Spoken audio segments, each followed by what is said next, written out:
Early in my term, I announced a major plan to provide more than 40 million working and middle-class Americans student debt relief. Tens of millions. Tens of millions of people's debt was literally about to get canceled. But then some of my Republican friends and elected officials and special interests sued us, and the Supreme Court blocked us. But that didn't stop us. Today, I'm proud to announce 5 major actions to continue to relieve student debt for more than 30 million Americans. President Biden speaking in Wisconsin today, announcing a new plan to lower student loan payments for tens of millions of Americans who have student loans. The substance of this is straightforward, right? Help people who are drowning under big student loan payments. Our country wants people to go to college, so our country should reduce the disincentive to go to college by making it less economically disastrous to do so. People who are having trouble with their student loans, relieve that economic pain, make it easier on them. The substance of it is straightforward.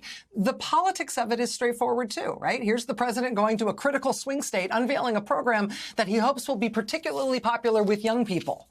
Young people, of course, particularly crucial for his bid for re-election.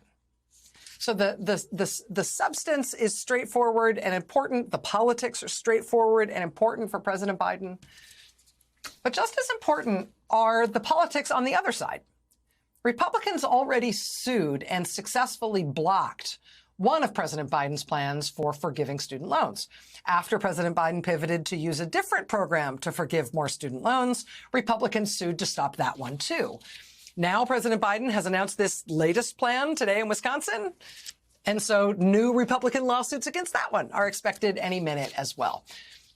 And just think about what that means. Just like step back from that for a second. Republicans are suing over and over again in multiple states. Republicans are suing to make sure that Americans have to pay more in student loans, to make sure that you have to pay more interest to banks on your student loans.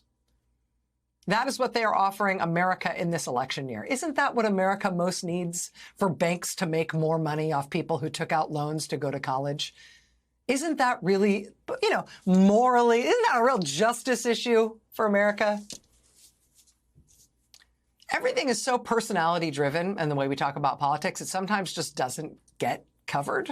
But what the Republicans are offering in terms of policy right now, what they're actually doing in places where they have power, it's all stuff like this. I mean, they really are trying desperately in a concerted effort across multiple Republican-controlled states. They are trying as hard as they can to make you pay more to the banks for your student loans. In states where they are in power, they are repealing child labor laws. Because, yeah, American voters are desperate for a solution to our long national nightmare of children not being allowed to work overnights in super dangerous jobs. The most influential group of Republicans in the U.S. House of Representatives just officially proposed raising the retirement age for Social Security. Because surely it's a huge problem in America that we're not forcing our elderly to work into more of their senior-most years before they can collect their Social Security. Raising the retirement age. They're also still crusading against in vitro fertilization.